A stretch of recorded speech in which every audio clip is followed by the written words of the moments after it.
Louvado seja o nome do Senhor.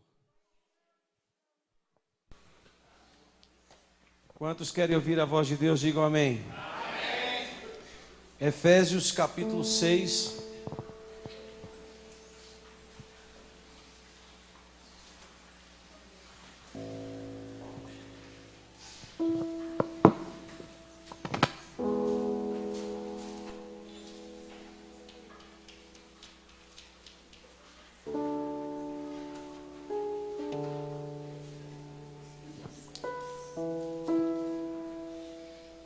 Filhos, obedecei a vossos pais no Senhor, pois isso é justo.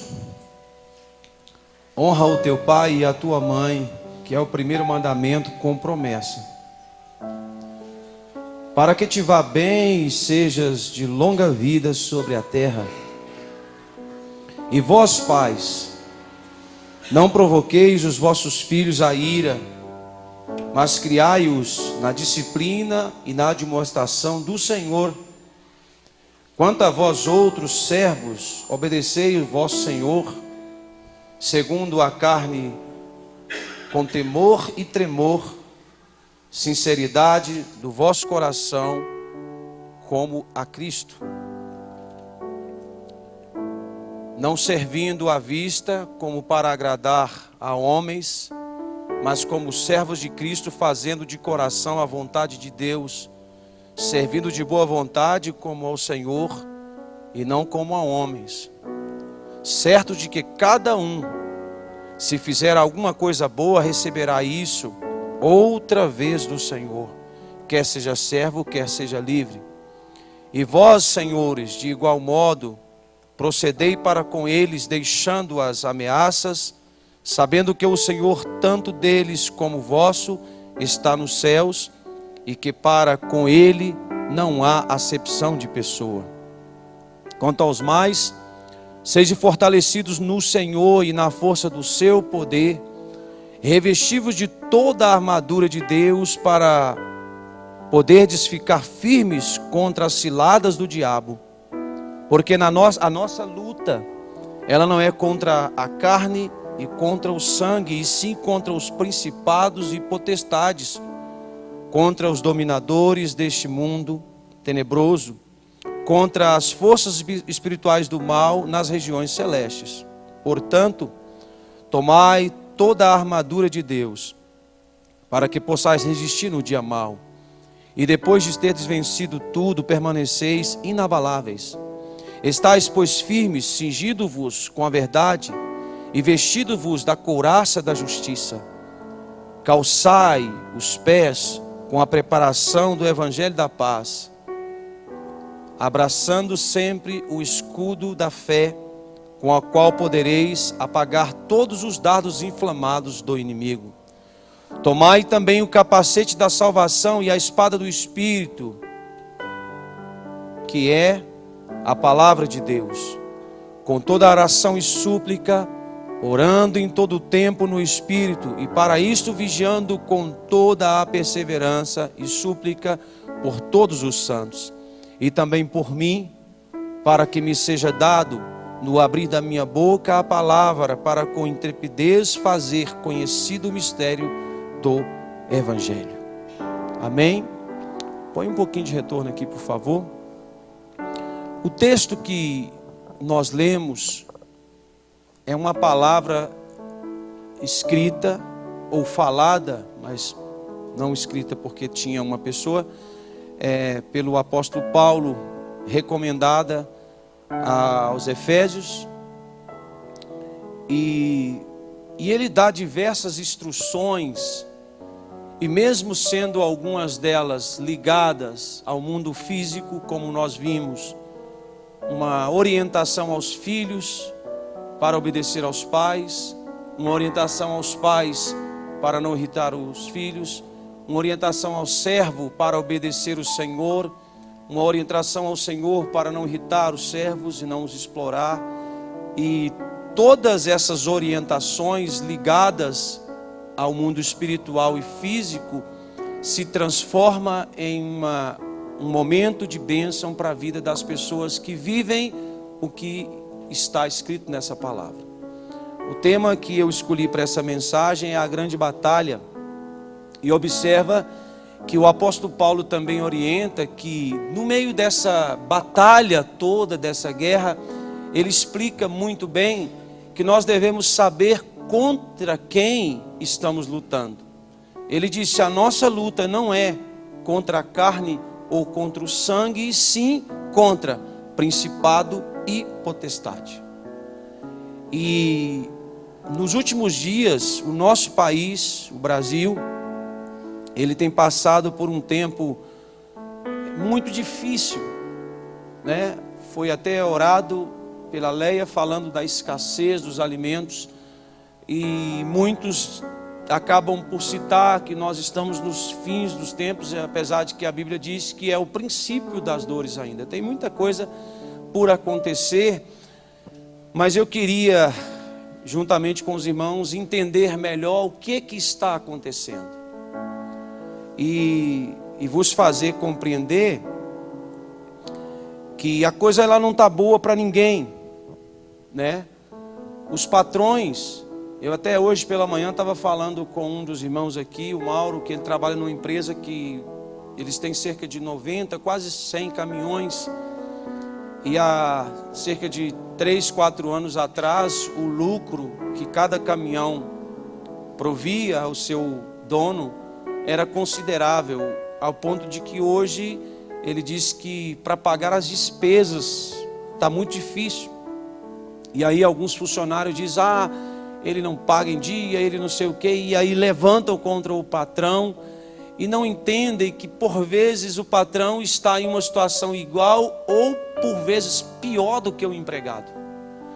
E como eu sou empresário há cerca de 20 anos quase, e os que me ouvem também que são, sabe como nós temos uma batalha diária para cumprir o que acontecia com Jó, de manter em dia o salário, de não dormir com o salário do seu empregado.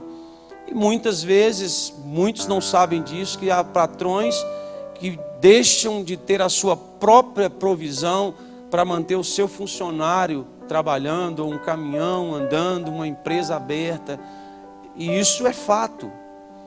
E aí nós encontramos pessoas que não veem as coisas assim e falam pelas ventas, pelos cotovelos, conversam muita besteira e não percebem que no meio desse monte de palavra, que inclui algumas coisas ligadas à igreja, ele está atraindo para a vida dele e para uma nação inteira uma grande maldição. Satanás é um ser real e que ele é super organizado e que não age na ilegalidade. Satanás só atua quando é dado autorização ou por Deus ou por uma pessoa para que ele haja.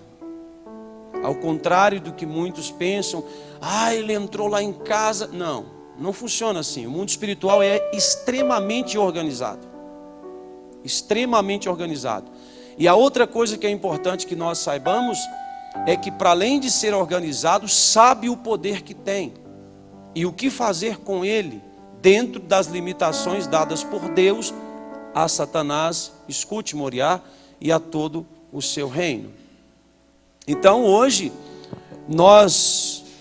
e eu afirmo isso, eu não sou especialista em política, mas há muitos que acham que são e que são leigos, que pensam que a solução do nosso país está na mão ou do Lula, ou da Dilma, ou do Aécio Neves, ou do Michel Temer. Uns gritam que é Bolsonaro, outros dizem que é a Marina, e em resumo, leigos são os que pensam nisso. E eu queria fazer vocês entender, através do que está escrito na palavra de Deus, que o Brasil está vivendo um momento muito difícil, em todas as áreas. A escassez de alimento físico que nós estamos tendo por causa da paralisação dos caminhoneiros não é nada em relação ao que está acontecendo da escassez do alimento espiritual que já existe no Brasil há anos e que muitos não perceberam isso. Uma escassez terrível. Pastores estuprando meninos, padres estuprando crianças e meninos e meninas, e homens a quem nós confiamos a gestão do que nós tínhamos, a nossa nação, seja governador, seja prefeito, seja vereador, seja deputado estadual, federal, seja senador, seja ministro, seja presidente, vice, não interessa, todos eles sem exceção estão sendo levados por uma proposta maligna para sugar aquilo que Deus deu para o povo e tendo o seu enriquecimento ilícito e não fazendo nada sequer para a sua própria felicidade com aquilo que eles arrecadam de maneira errada da nação. Estava comentando com alguém essa semana, o presidente em exercício, que é constituído por Deus segundo a palavra, Michel Temer, ele foi enxotado pelos manifestantes, com palavras de baixo calão, com buchas de papel e jogando. Eu estava comentando com alguém que, humanamente falando, ele deveria deixar o governo, humanamente falando. Porque se vocês começarem a me rejeitar aqui, de dizer, o senhor não deve entrar aqui, vá embora para sua casa, vocês podem ter certeza que eu vou mesmo. Porque Jesus não entrava na casa de ninguém que não o queria lá. É só você ler a palavra. Os que recebiam, ele entrava. E os que não recebiam, ele disse para os discípulos, não entrem forçadamente, bate a poeira do seu pé e ela será testemunha diante de Deus contra eles. Vá embora. Mas os governantes não fazem assim. Eles querem manter a força por causa não do dinheiro, até porque o salário de um presidente não é lá grande coisa. O presidente da Gerdau ganha 3, 4 vezes o que ganha um presidente da República. Então o que afinal eles querem? Uma coisa chamada poder, posição, ter uma palavra, ter autoridade para mandar ir e vir, ficar, sair, fazer segundo aquilo que eles querem. Agora, eu preciso que junto possamos entender o que está no contexto de tudo isso que o Brasil está vivendo. E vocês sabem que todas as nações da terra existem diversos tipos de governo. Tem alguns países igual a Espanha, igual Mônaco, Suécia, que é um governo monarquia. A Inglaterra, que é o rei, que é a figura principal que governa o país. Alguns países são presidencialismo, né, como é o Brasil, e existem outro tipo de governo, que é chamado de ditadura, que é alguém, como o caso da Venezuela, é o caso de Cuba, muitos países da África, que foram tomados à força e um ditador governa durante 40, 50 e até mais anos essa nação. Então existe a monarquia, o presidencialismo, a ditadura, e aí vai. Porém, o que eu quero fazer vocês entender é que todas as nações, independente dela ser uma nação governada por um ditador, ou por um rei, ou por um presidente, ou por um parlamento, que tem também o parlamentarismo, né, que é a força dos deputados que digamos que governa, né, aquela nação, é o que acontece com alguns países. Agora, o que eu quero que você entenda? O Brasil, em especial, tem o seu exército. E a gente, às vezes, pensa que a nossa força está só com aqueles homens que vestem de verde, mas não.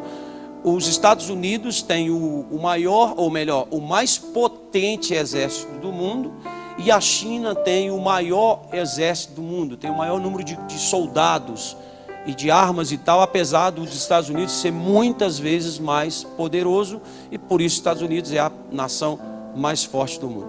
O Brasil tem o exército, tem a marinha, tem a aeronáutica, e dentro dessa hierarquia, né, tem, eu até marquei aqui, mas são muitos os suboficiais, os seus soldados, os recrutas, e por aí vai. Mas só para você entender, todas as nações, sem exceção, ele tem a sua força, que governa paralelo à autoridade máxima, que é o presidente ou o rei, para fazer valer a segurança da nação, a segurança das autoridades e fazer com que os bens que pertencem àquela nação sejam protegidos por aquela força militar.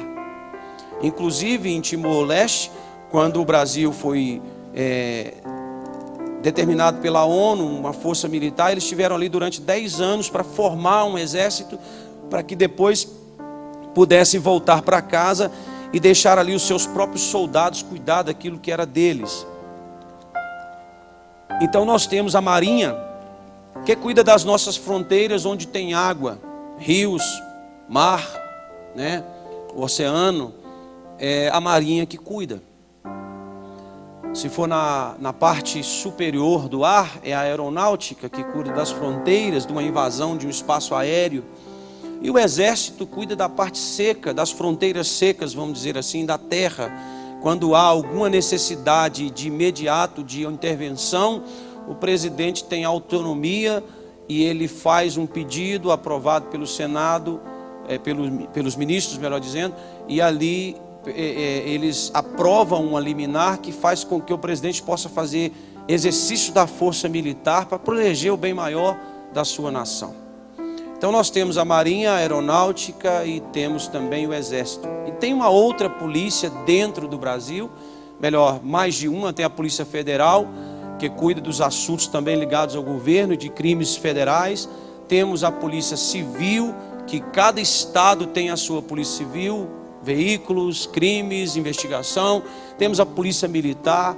A Polícia Militar tem uma hierarquia extensa do recruta, o soldado de primeira classe, soldado de segunda classe, cabo, terceiro, segundo, primeiro sargento, subtenente, depois segundo e primeiro tenente, se eu não me engano, capitão, major, tenente coronel, coronel, e aí vai. Tem uma hierarquia bem extensa e bem ampla.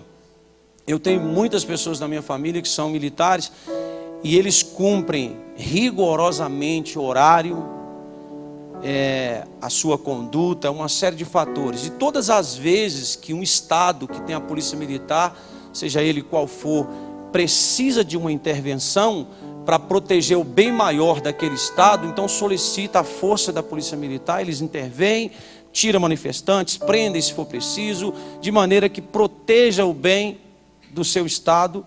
A Polícia Federal no Brasil, o Exército para o Brasil inteiro, e assim vai, e assim é uma organização de um país. Quem está me entendendo? Eu queria te explicar isso, porque a nossa Bíblia ensina que existem 3 céus. Quantos existem? O primeiro céu, onde nós estamos. O segundo céu, onde vive o principado e as potestades. Para você entender, é o que você consegue ver, que você chama de nuvem. Entre o céu dos céus e a terra, existe o segundo céu, onde vivem os principados. E existe o terceiro céu, que é aquele onde o apóstolo Paulo chegou, e ele disse: eu conheço o homem, se no corpo não sei, se fora dele não sei. Teve até o terceiro céu e viu coisas que ele não pode explicar, porque não éramos capazes de compreender. Este é o lugar onde vive Deus. A terra, segundo a Bíblia, é chamada de primeiro céu. Então eu quero te explicar isso para você entender. As nações têm a sua força.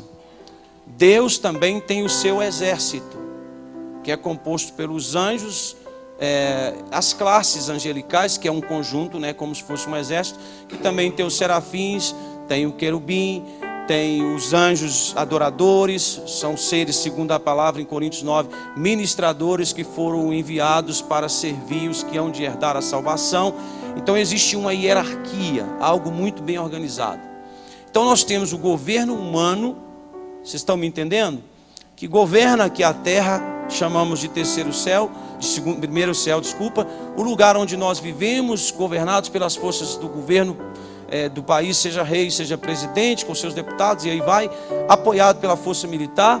Temos o mundo espiritual, que o apóstolo Paulo explica que a nossa luta não é contra a carne e contra o sangue, mas sim contra esse principado e essa potestade, que habitam, vão e vêm, mas o seu lugar de habitação é no segundo céu.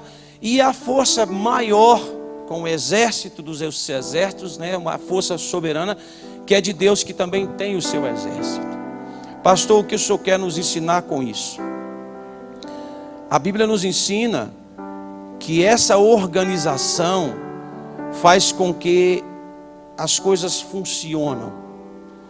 E o desejo principal de Satanás é fazer com que toda essa nação, né, que foi comprada pelo sangue de Jesus, para que se tornasse a igreja de Deus, com o propósito de adorar ao Senhor, que essa nação seja persuadida a inverter os seus valores e fazer ao contrário do propósito de Deus. Certo é que uma vez o Espírito do Senhor levou Jesus ao deserto para ser tentado pelo diabo, e as propostas de Satanás todas estavam ligadas às coisas que o Senhor permitiu que ele tivesse, porque a Bíblia diz que esse reino onde nós vivemos, ele pertence a Satanás, foi dado por direito.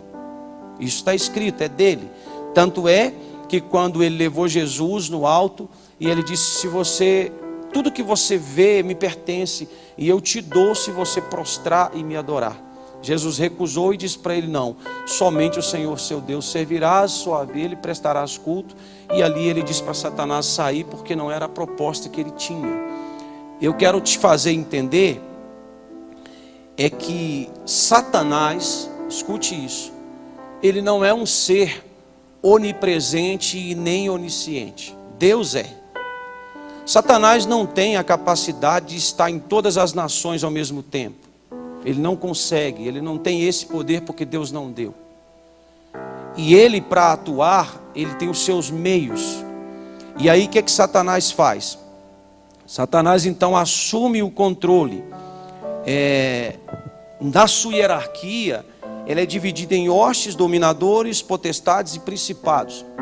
As hostes, elas atuam, vamos chamar daqueles demônios menores, eles atuam principalmente dentro das famílias, trazendo discórdias, trazendo traições, fazendo com que os pais briguem com os filhos, com que os filhos não obedeçam os seus pais. E isso, de certa forma, traz uma desordem naquilo que Deus criou, uma instituição chamada família. E o que eu quero que você entenda, depois você vai juntar essa história toda que eu estou te contando, para você compreender. As hostes, eles são demônios que atuam destinados especificamente para trabalhar contra as famílias constituídas por Deus, contra os casamentos, trazendo mulheres para fazer o marido trair a esposa, trazendo homens para fazer a mulher trair a esposa, trazendo o lesbianismo, trazendo o homossexualismo, que é só para definir, mas é a mesma coisa, mas eles atuam dessa maneira. A segunda classe são os dominadores, que eles estão nas regiões, e eles usam um grupo de políticos ou de traficantes para dominar de certa forma uma região. E existem, não muitos anos atrás, o que eram chamados dos senhores, muitos anos melhor dizendo, os feudais, feudais, está certo? Feudais, obrigado. Então eles dominavam as pessoas, escravizavam, que não é diferente de hoje. Depois surgiu no nosso Brasil os coronéis do café ou do leite. De certa forma eles dominavam as pessoas, subjugavam, trabalhavam pela comida. E todas essas áreas, os dominadores, os demônios que atuam nisso, utilizam pessoas para que façam com que pessoas estejam debaixo do seu governo.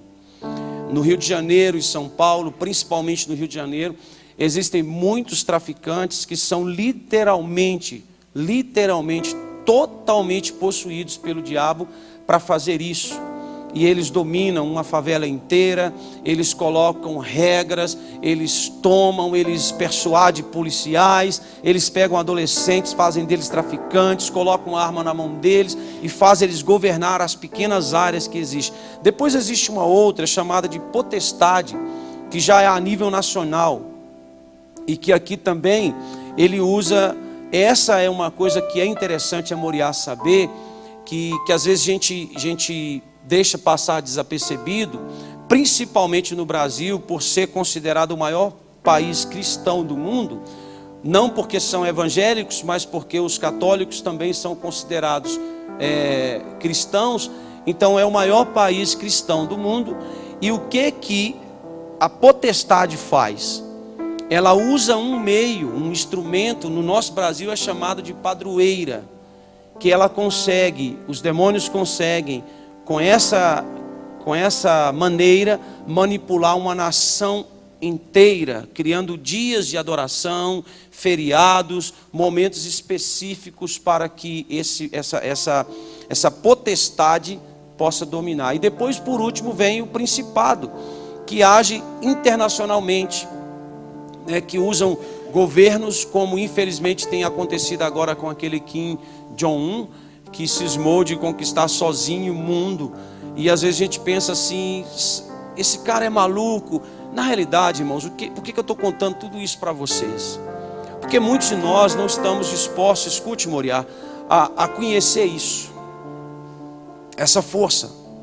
Só que nessa brincadeira de crente, que às vezes a gente faz, o tempo está passando e as coisas estão acontecendo lá fora, o mundo espiritual. Ele não para. Por isso que o apóstolo Paulo orientou e disse: filhos, obedeçam pais. O que ele estava dizendo? Aqui você fecha a brecha para as hostes atuar. Pais, não irrite os seus filhos, porque se você fizer assim, esse demônio não terá legalidade para atuar na sua casa. Abrindo bem o texto, é isso que ele está falando. E aí ele vai dizendo: olha, vocês que têm um poder maior,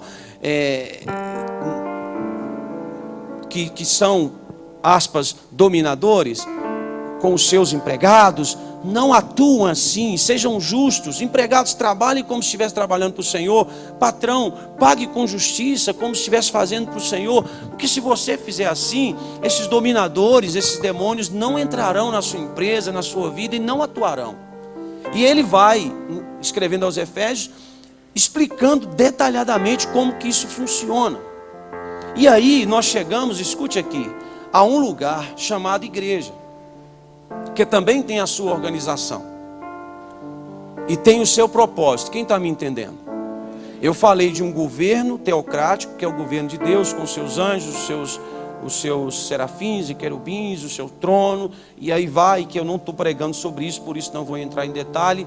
Falei com vocês do governo de Satanás, principado, potestade, hostes, e falei com vocês sobre o governo da terra. E paralelo a tudo isso, Deus criou uma instituição chamada igreja, também com o seu propósito. Criou dentro dela a sua hierarquia, as suas autoridades, os pastores. A Bíblia diz para que nós devemos obedecer os nossos pastores, que nós devemos congregar, que nós devemos contribuir, que nós devemos celebrar ao Senhor com júbilo. Então existe uma série de fatores e de regras que fazem com que nós saibamos que a igreja em exercício, ela marca uma geração e ela cumpre o seu propósito aqui na terra. Não durma, por favor, que eu sei que é difícil, né? Mas é uma mensagem longa que você precisa entender. Eu sei que depois de você compreender isso, você vai sair para aquela porta com uma visão diferente de tudo isso. Não são os caminhoneiros, não é o PT, não é o Michel Temer. Quem é que está comandando isso? Nós oramos errado e por isso não recebemos. Por que estamos em crise? Por que um país com tanta riqueza, com tanto ouro, com tanto petróleo, os que estão do nosso lado pagam menos do que nós pagamos?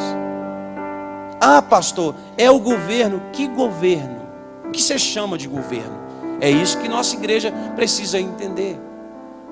Agora, a igreja de Deus, escute, ela foi criada para cumprir um propósito local, diga comigo, local, estadual, nacional e internacional. Todas as vezes, quantas vezes?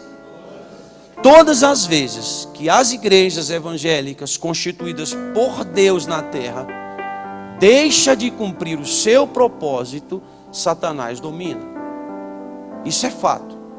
Todas as vezes que nós deixamos de fazer discípulos, Satanás faz discípulo. Os traficantes, quase 100% deles são desviados das igrejas. Quase 100%. Quase 100% deles são pessoas que estiveram sentados nos grupos de jovens das igrejas. E eu repito, quando a igreja deixa de fazer o seu papel, Satanás assume o controle. Nós temos vivido um momento terrível de crise no nosso Brasil. Nós temos governantes que se passaram por pastores ou pastores que se tornaram governantes e que deixaram de pregar a palavra e que foram persuadidos por propina. Agora, por que isso está acontecendo? Porque nas igrejas, de modo geral, escute isso por favor, as igrejas estão deixando de cumprir o seu papel. A coisa mais difícil de conseguir numa igreja evangélica na atualidade é pessoas para orar e ler a palavra. Não consegue, é difícil. Alguém me procurou e veio elogiar o trabalho que a Salete estava fazendo com os meninos dos investigadores da Bíblia. Se nós começamos a criar investigadores da Bíblia, nós teremos professores da Bíblia, pastores, profetas, ministros, que vão servir ao Senhor. Mas os pais não se esforçam para fazer os seus filhos aprenderem. E aí Satanás diz, eu faço isso, como dizia lá em Portugal, com os pés nas costas. Muito fácil. Tira do domingo, tira do culto escola, tira das reuniões, faz com que haja escândalos, como aconteceu essa semana de um pastor, de maneira que as pessoas começam a chegar à conclusão que não vale a pena mais ser crente. Não vale mais a pena dizer não para Satanás, não vale mais a pena dizer não para o pecado, não vale mais a pena. Os filhos mentem com a cara tão deslavada, tão fácil, que no tempo em que Deus está governando a igreja, o temor do Senhor não permite que as pessoas façam isso. Quando o Senhor está governando a igreja, Moriá, as pessoas confessam os seus pecados, não é por causa do pastor, é porque ao invés de ter medo de Deus, eles temem a Deus como seu Senhor e o seu governo, e sabem que quando eles confessam e deixam, eles alcançam de Deus a misericórdia, e por isso é melhor confessar e deixar do que morrer no pecado.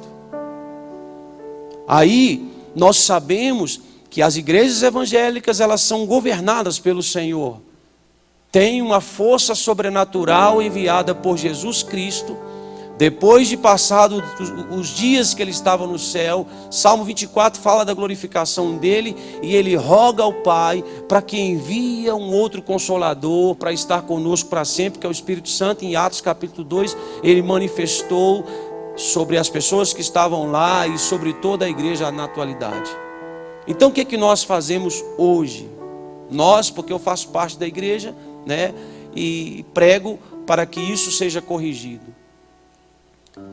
Qual é o interesse hoje pelo batismo com o Espírito Santo? Que interesse eu tenho de manifestar em mim o dom de interpretar as línguas? Qual é o interesse que há em mim de curar enfermos? Qual é o interesse que há em mim da ciência? De olhar para a palavra e ver dentro dela coisas que as pessoas normais não conseguem ver.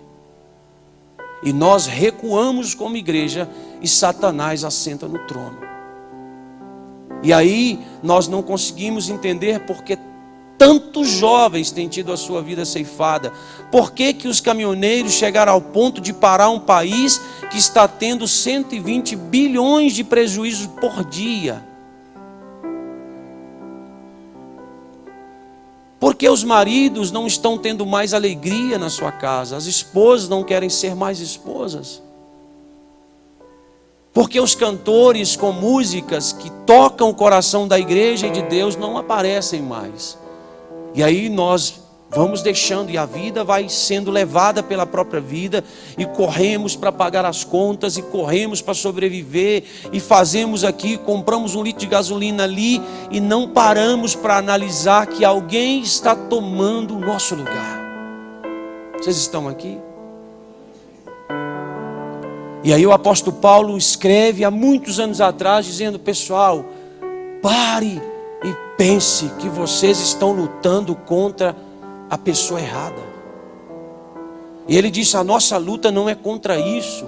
Você não tem que ir em manifestações políticas, você tem que ir em eventos de evangelização de rua. Você não tem que ir para o panelaço, você tem que bater panela para chamar a atenção de um povo que está indo para o inferno.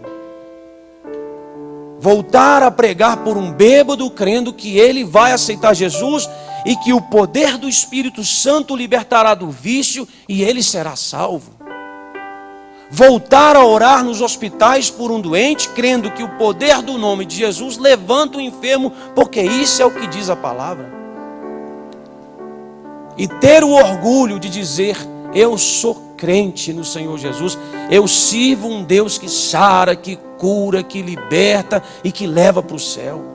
Eu estou aguardando o tocar das trombetas para que haja o momento do arrebatamento da igreja e que nós vamos cear com Cristo e que vamos reinar com Ele num governo teocrático que não tem corrupção, que não tem dinheiro, que não tem lavagem de dinheiro, onde as ruas são calçadas de ouro e de diamante, onde nós faremos parte de um coral de louvor e adoração ao Senhor, onde os anjos do Senhor serão eternamente diante dos nossos olhos seres ministradores, e nós por vezes queremos brigar contra o governo humano.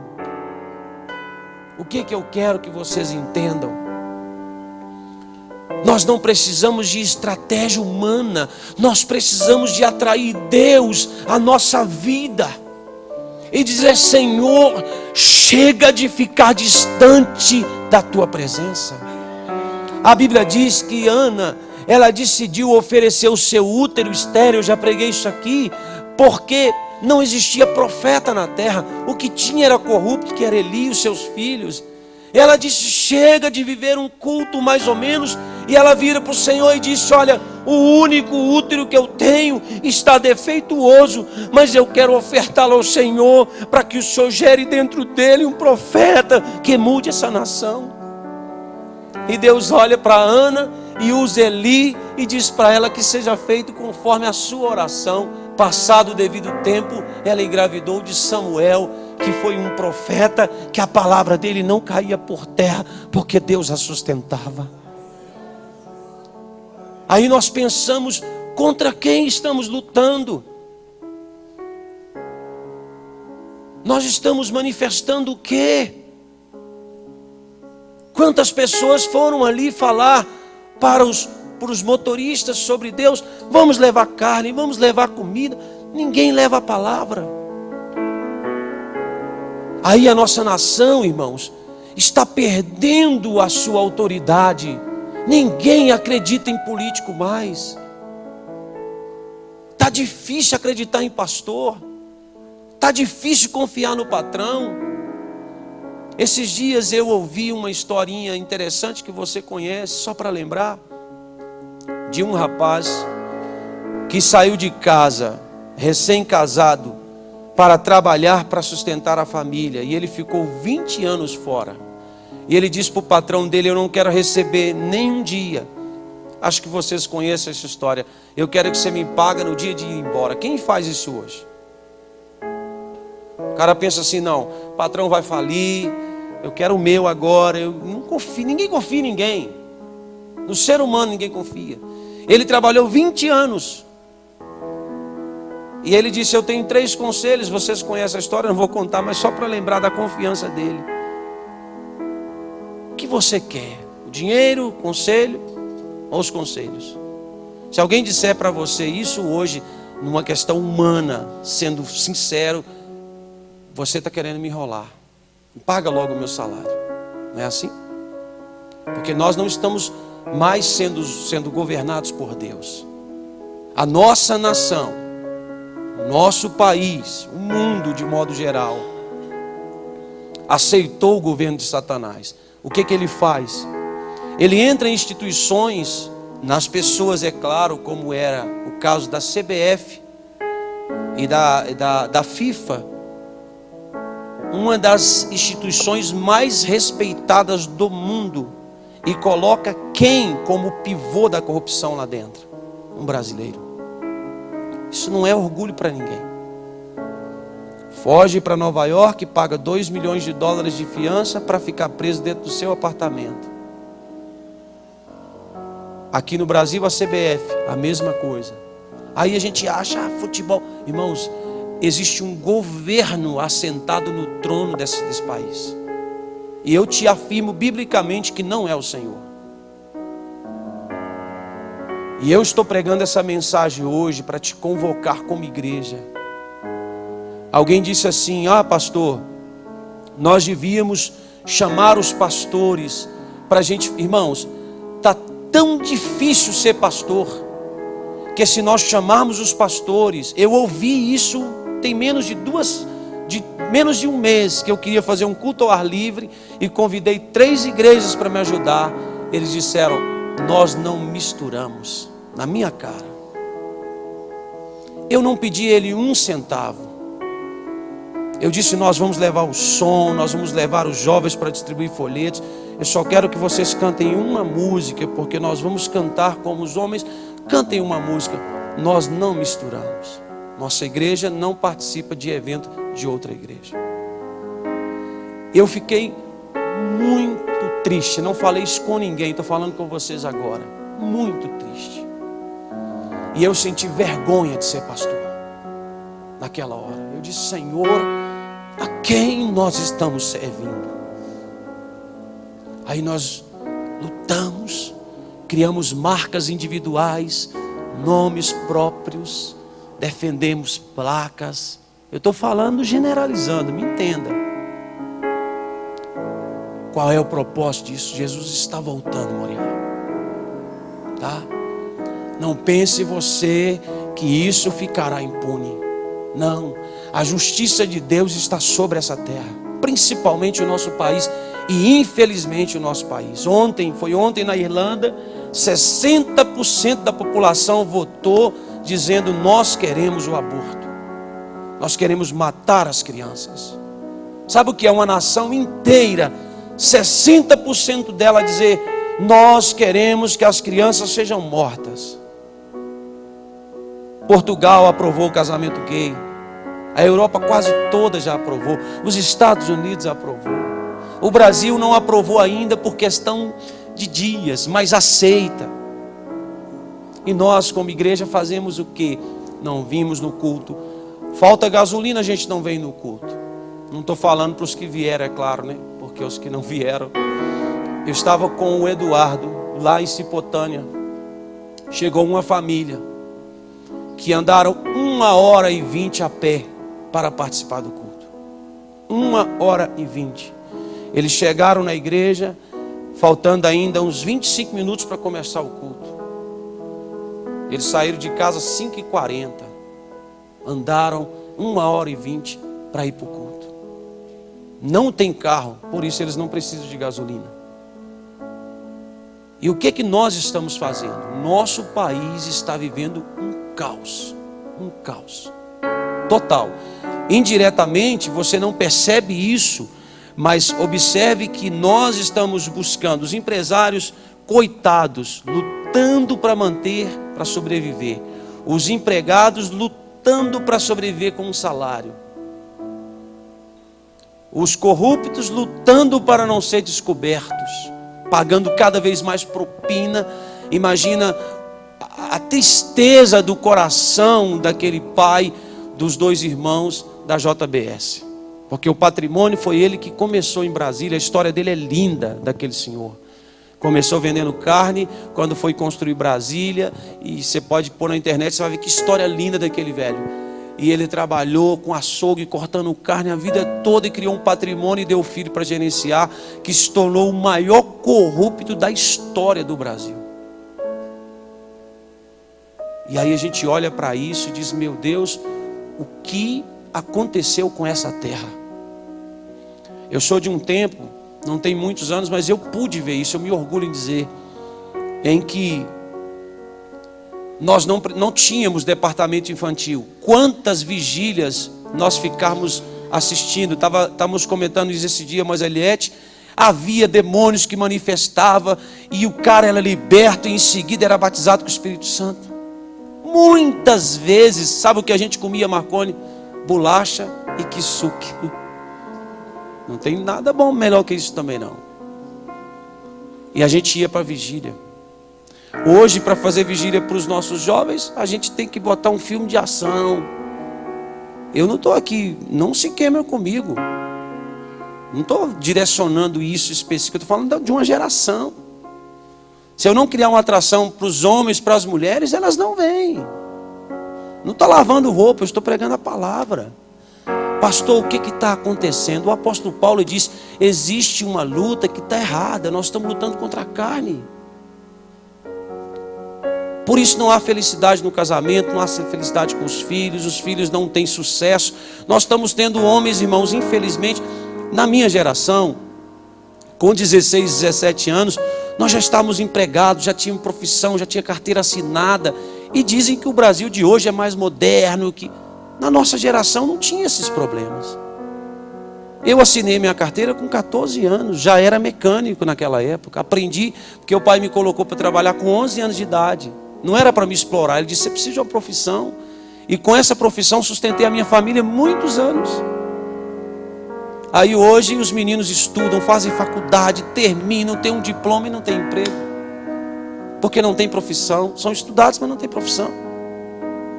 O que eu quero ensinar para vocês? Tem uma coisa errada aqui, não estou falando de Moriá, estou falando de um contexto espiritual, quem está me entendendo?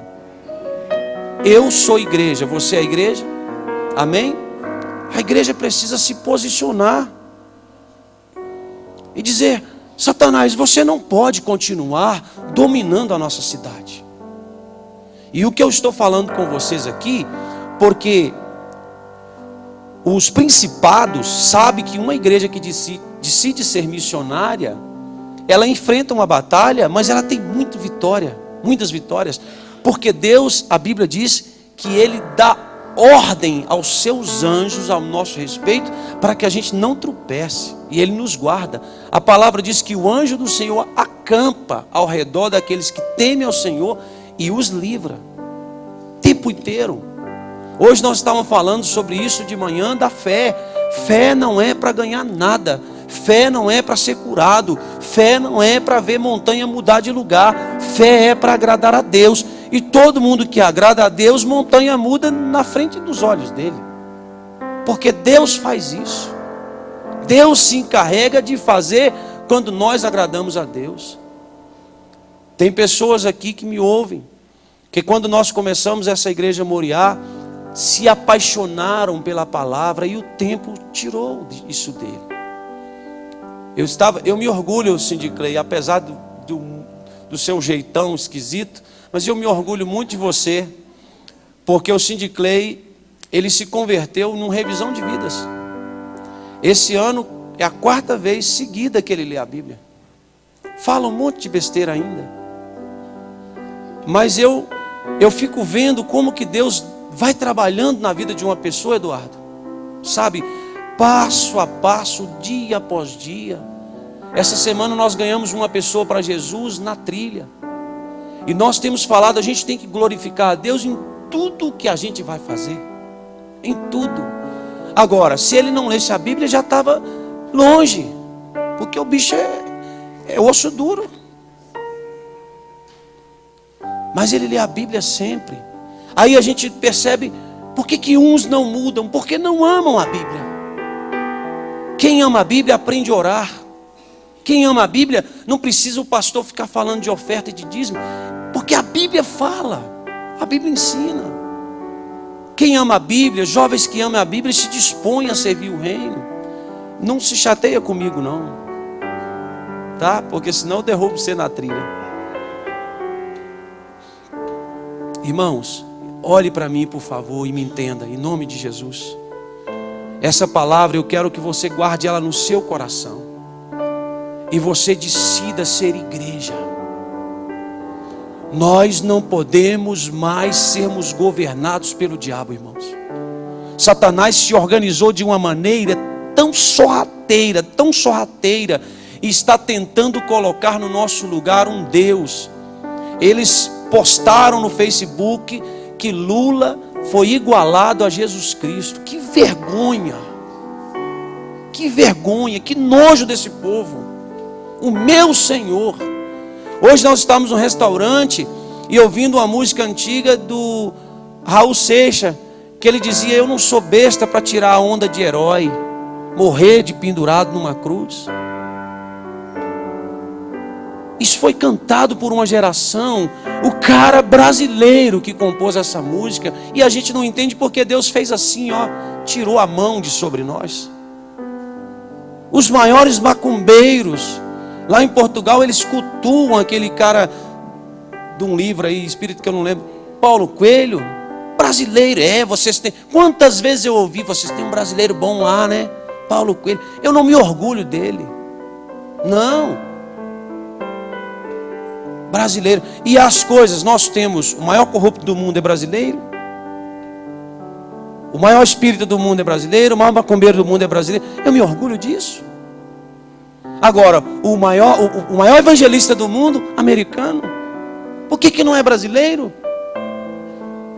A maior igreja do mundo não está no Brasil, evangélica do mundo, não está no Brasil, está na Coreia. Deus falou assim: não dá para ficar no meio de vocês. Está difícil. E aí, glória a Jesus, que um ou outro ainda está lutando para manter essa chama acesa. Agora a Bíblia diz que o fogo vai arder continuamente sobre o altar e ele não vai apagar. Nós vamos lutar com a nossa força. Os pais vão decidir a ser servos do Senhor. As mães edificarão as suas casas. Nós, sacerdotes, pregaremos a palavra. Os jovens amarão as coisas do Senhor. Deus vai mudar o governo dessa nação. Eu quero ver isso com os meus olhos. Em nome de Jesus. Voltarmos a ser respeitados como pastores. Círculos de oração que oram e a igreja abala suas bases pela presença do Espírito Santo. Amém. Eu quero que vocês entendam que essa palavra é uma palavra de gemido, de dor na nossa alma. Porque o que nós estamos vendo com os nossos olhos é terrível. E nós às vezes nos calamos e não fazemos nada. Amém, irmãos? Alguém disse assim: a polícia precisa logo tomar esse negócio. Será a pior coisa que esse Brasil vai viver. Vocês não têm noção que é uma guerra civil. Os 50 e tal % que são petistas não vão concordar que a polícia tome. E aí pronto, vai começar derramamento de sangue, vai começar um matando o outro. E eu estava conversando isso com o Itzel. Nós não temos armas para lutar contra eles. O que nós vamos fazer? Nos tornaremos vítimas. Tá bom, vai matar, então vamos começar a matar também, vamos roubar também. Não, nós seremos vítimas, seremos sacrificados vivos. Agora eu te convido em nome do Senhor Jesus nessa noite, que antes que isso aconteça, nós vamos mudar essa história. No momento da oração pela cidade, não é hora de caminhar, é hora de orar pela cidade. Ouro Branco, o Alex me falou essa semana que eles iam vir transferidos para cá. A Gerdau dispensou 30% do seu efetivo. Aí reduz o dízimo da oferta, reduz os empresários, reduz a contribuição, as compras dos supermercados, os carros novos não vendem mais, os apartamentos param de construir. E nós estamos como se nada tivesse acontecendo. Irmãos, nós somos igreja. Quem está aqui?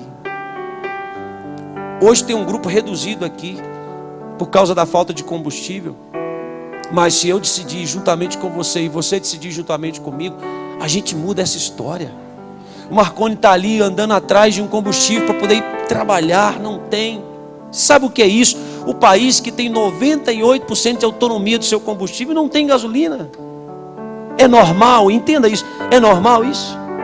Tem alguém que está nos destruindo. E que ele está organizado com seus demônios, atuando nas famílias, atuando nos estados, atuando nos países, atuando no mundo, porque a Bíblia diz que Satanás veio roubar, veio matar e destruir. E eu profetizo um tempo novo para essa igreja, eu profetizo um tempo novo para essa cidade, que ela contagie o nosso estado e que sirva para o nosso Brasil, e que o Senhor nos escolha para que sejamos uma igreja que seja segundo o seu coração e que marque a nossa geração e que mude essa história. Nós não podemos concordar, irmãos, que as coisas continuem como estão. Você pode ficar de pé para a gente orar junto? Pastor, o que eu vou fazer?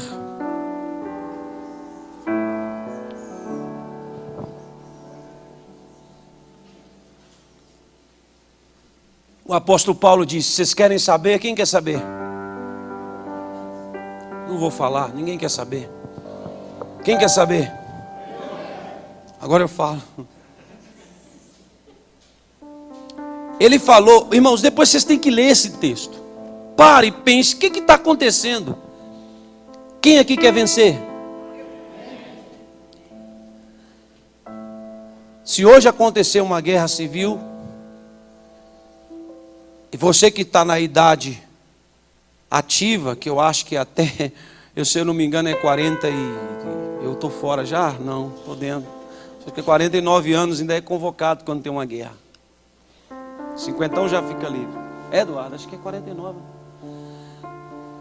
Os meninos aqui, vai na frente, para morrer primeiro. Deixa eu explicar. Você está preparado para ir para a guerra? Você está, Marcelão?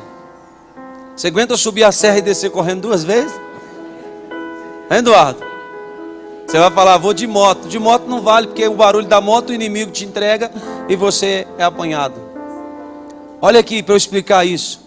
Você está pronto para ir para a guerra? Para ir para a guerra tem que saber atirar. Se alguém entregar uma arma na sua mão, o Eduardo é policial federal. Se ele travar a arma e te entregar, está travada, e agora? Só se você usar a coronha, né? Agora ele tem habilidade, destrava, coloca o pente, desmonta, monta, pá, porque foi treinado. Eu pedi meu sobrinho, o Kedney, está com as notas boas no tiro, 97 acho. Ele disse, desmonta essa arma para eu ver. Tá, acabou, está desmontada. Você é doido, nem vi, cara, faz de novo. Montou de novo. Ele é treinado. Você está treinado para a guerra? O apóstolo Paulo disse, então vou te dar um conselho. Tomai toda a armadura de Deus, para que vocês possais resistir no dia mau, e havendo feito tudo, ficai firme. Estais, pois, firme, tendo cingido os vossos lombos com a verdade, e vestida a couraça da justiça, calçado os pés na preparação do evangelho da paz, tomando sobretudo o escudo da fé, com o qual podereis apagar todos os dados inflamados do maligno. Tomai também o capacete da salvação e a espada do Espírito, que é a palavra, orando em todo o tempo, com toda oração e súplica no Espírito, vigiando nisto, com toda a perseverança, súplica por todos os santos. E por mim, ele diz, para que me seja dado no abrir da minha boca a palavra com confiança, para fazer notório o mistério do Evangelho. Isso é muito sério. A igreja Moriá precisa decidir, pegar o escudo, cingir o seu lombo, calçar a sandália do Evangelho, colocar o capacete, pegar a espada do Espírito, que é a palavra do Senhor, e dizer, nós vamos para a guerra, porque o Senhor está nos preparando para isso. Nós vamos lutar contra as pessoas? Não. Nós vamos lutar contra o principado que está governando as pessoas que nos governam. Irmãos, pelo amor que você tem a você, a sua família, essa nação, inclua na sua oração, Senhor, destrone Satanás do Brasil. O Brasil não pode ser conhecida por causa da padroeira, um lugar que o Papa escolhe vir porque tem muita gente. Não, irmãos, nós não podemos concordar com isso. Eu quero que sejamos conhecidos por causa da adoração, por causa do louvor, por causa de um povo que decidiu recusar a corrupção e aceitar Jesus como seu governo.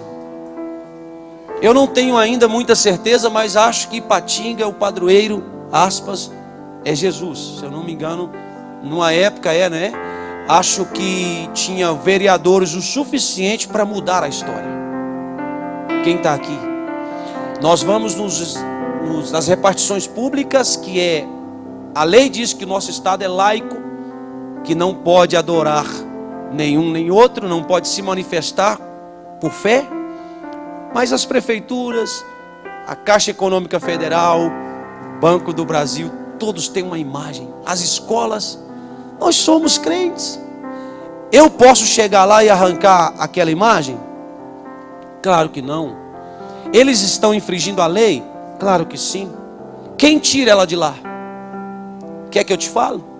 Jesus coloca no gerente do Banco do Brasil e da Caixa um cara cheio do Espírito Santo, que diz assim: eu vou cumprir a lei aqui dentro, eu não quero isso.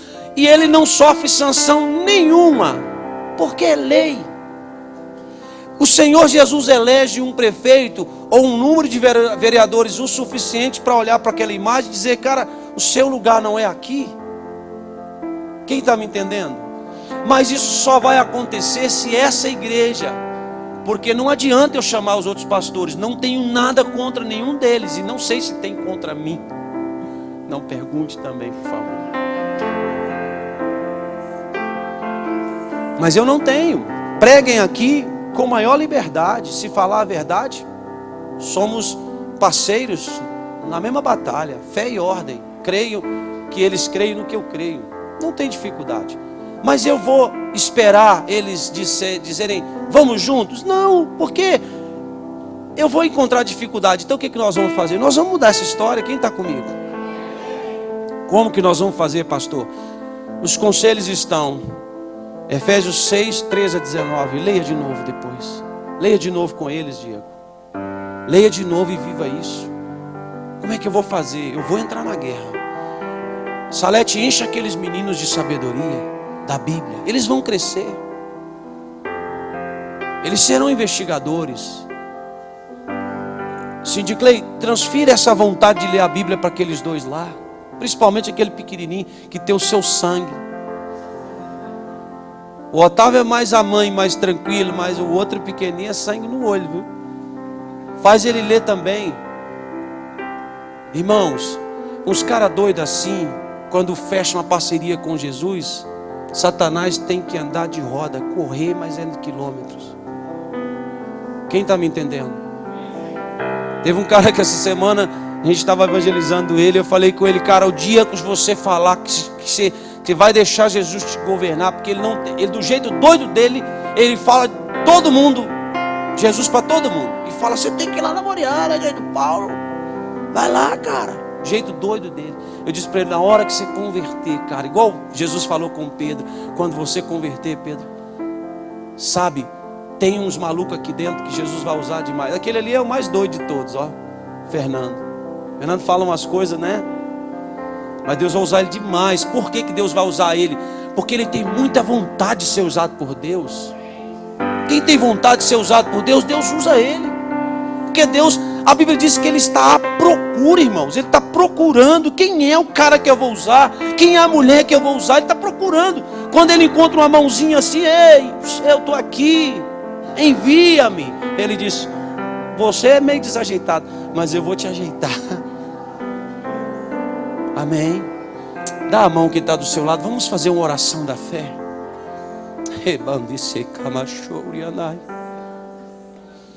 Glória seja dada ao nome de Jesus neste lugar. Bendito é o Senhor. Fecha ali. Como o Senhor é maravilhoso, irmãos. Vocês não se chateiem, eu passei 20 minutos. Mas vocês vão demorar a chegar em casa mesmo, que é a pé. Só do ar está de carro, a luz está assim, é igual Natal. A luz do carro dele lá da gasolina é igual Natal, piscando. E o senhor também, viu, senhor Adelmo? Deixa Deus te usar. Você sabe disso, cara. Sabe o que é ter os seus órgãos em cima de uma bandeja? Jesus falar com o médico, conserta tudo e põe lá de novo, porque esse cara, eu preciso dele. Você sabe o que é isso? Deus está aqui, irmãos. Deus quer fazer dessa igreja uma flecha na mão do arqueiro. Ô Marcelo, você sabe o quanto... Chama o Marcelo aí, filho. Sabe o quanto que eu te amo, cara. E eu quero você guerreando de novo, cara. O Marcelo é uma pessoa que Deus deu a ele o dom de adquirir riqueza. Com pouca coisa, rápido. O Marcelo tem uma inteligência muito grande. Aí Satanás, irmãos, tem tentado tirar os nossos valores daqui de dentro. Eu não posso concordar com isso, Diego. Nós não vamos concordar, Moriá. Nós queremos famílias felizes aqui. Quando eu falo um nome, esses dias eu até liguei para o Zé Gomes, para o Pedrinho, para pedir perdão, que parece que eu estou constrangindo vocês, mas é que eu me sinto dentro da família. Eu vou falar o nome, eu fico vendo Enéas tentando levantar os 2 pés, mas ele levanta um de cada vez. Eu digo, glória a Deus, ele está tentando, porque se levantar os 2 ele cai, irmãos. Mas você sabe o quanto eu te amo, cara. Amém? Cada um tem um jeitão. Eu tenho o meu, enjoado que seja. Mas amém. Vocês têm o que merecem. Deus me deu como pastor seus. Se vocês fossem todos bonzinhos, tinha um outro aqui. Quero orar com você. Quero pessoas felizes aqui, cheias do Espírito Santo. Aperte a mão da pessoa aí. Vamos orar a Deus. Senhor Deus e Pai, eu preguei a sua palavra, aquilo que o Senhor pôs no meu coração para pregar para essa igreja.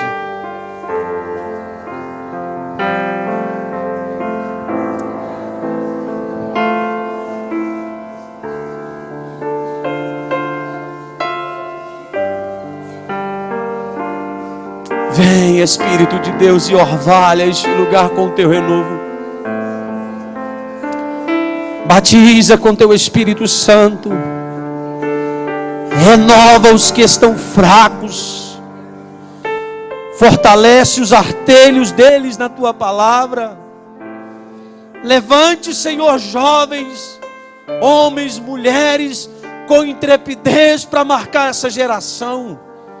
Nós, como igreja do Senhor, nos levantamos nessa noite em oração e dizemos ao Senhor que nós estamos dispostos a ser um instrumento nas mãos do Senhor para mudar a história dessa cidade, para mudar a história desse país.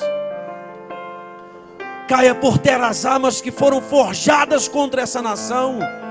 Satanás, nós te ordenamos no nome de Jesus, apanha os seus lixos e desapareça dessa terra. Vá para outro lugar, vá para o abismo e deixa o Brasil.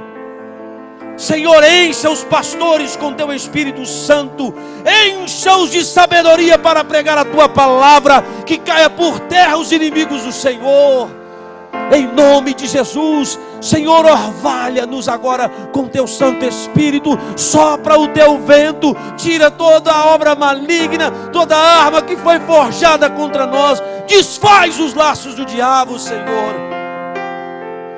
Batiza-nos com teu Espírito, Senhor, encha agora, batiza-nos com teu fogo, Senhor, encha-nos agora, manifesta os seus dons aqui para a edificação da igreja, na vida de cada um, Senhor, os talentos que sejam aprimorados para a glorificação do teu nome, que seja desfeita as obras do diabo, que as palavras torpes sejam tiradas das nossas bocas, que os pensamentos malignos sejam tirados das nossas mentes e que sejamos unicamente para agradar ao Senhor.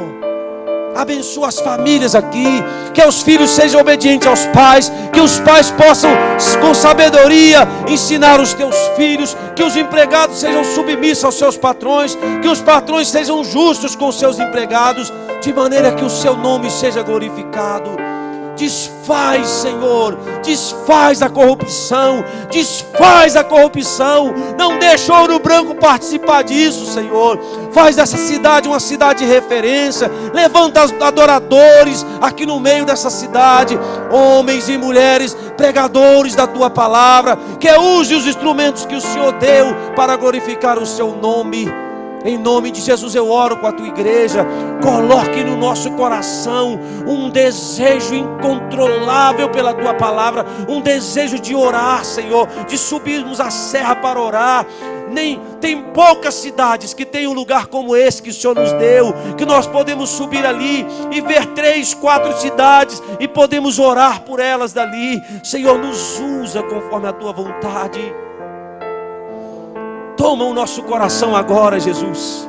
Coloca em mim, coloca nessa igreja um espírito de temor ao Senhor, um espírito de temor ao Senhor, que nos seja constrangedor para nos apaixonarmos novamente pelo Teu Evangelho, pelo Teu reino, pela Tua palavra, pelo culto, pela adoração, pelo louvor, pela Tua presença, pela manifestação da Tua glória. É o que te pedimos em oração. Sim, Jesus, nos fortalece. Nós estamos aliançados, estamos de mão dadas, concordando nessa oração, para que ela seja concordada na terra e que seja ligada no céu. Em nome de Jesus, desperta as nossas crianças, Jesus, os nossos adolescentes, os nossos jovens, os nossos adultos, os senhores e as senhoras, que sejam despertados pelo Teu Espírito Santo. Aviva essa igreja, Senhor. Levanta mais pastores aqui. Está só eu e o pastor Wellington. Nós precisamos de mais homens cheios do Teu Espírito para levar adiante esse projeto, para levar adiante a Tua obra. Suscita, Senhor, força ao fraco. Suscita força, Senhor, ao fraco. Liberta o cativo, Senhor, e cura os enfermos. Em nome de Jesus. Em nome de Jesus.